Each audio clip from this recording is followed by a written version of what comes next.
పూరా local. Welcome to పూరా local. రోజు రోజుకి బంగారం ధరలు ఆకాశానికి ఎగబాగుతున్నాయి. ప్రతిరోజు పెరుగుతూ గరిష్టాల్ని నమోదు చేస్తూనే ఉంది.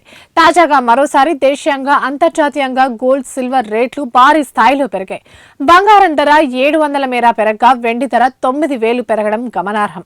దీంతో ఇప్పుడు బంగారం వెండి కొనుగోలు చేయాలనుకునేవారు అయోమయంలో పడ్డారు. ప్రస్తుతం దేశంలో 24 క్యారెట్ల 10 గ్రాముల బంగారం ధర 770 మేర పెరిగి 1,40,020 రూపాయల వద్ద కొనసాగుతుంది. ఇక 22 క్యారెట్ల 10 గ్రాముల బంగారం ధర 1,28,350 వద్ద ట్రేడ్ అవుతుంది. మరోవైపు కిలో వెండి ధర 2,54,000కు చేరుకుంది. యుఎస్ ఫెడరల్ రిజర్వ్ దెబ్బకు బంగారం వెండి ధరల్లో భారీ మార్పులు కనిపిస్తున్నాయి. ఇప్పటికే ఫెడ్ వడ్డీ రేట్లను తగ్గించిన కారణంగా బంగారం ధర ఆల్ టైమ్ గరిష్టాల్ని తాకగా ఇప్పుడు అదే ఫెడ్ అంచనాలతో అంతకంతకు ఇంకా పెరుగుతూనే ఉంది. గత వారం రోజులుగా బంగారం వెండి రేట్లు పెరుగుతూనే ఉన్నాయి. దీంతో ప్రతిరోజు సరికొత్త గరిష్టాల్ని నమోదు చేస్తున్నాయి.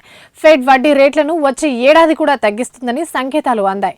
ఫెడ్ వడ్డీ రేట్లను తగ్గిస్తే అప్పుడు US dollar bond yields demand తగ్గి ఇదే సమయంలో బంగారం ఆకర్షణీయంగా మారుతుందని చెప్పొచ్చు. దీంతో అటువైపు పెట్టుబడులు పెరుగుతుండడం అలాగే బంగారం ధర పెరుగుతుండడం కూడా జరుగుతోంది.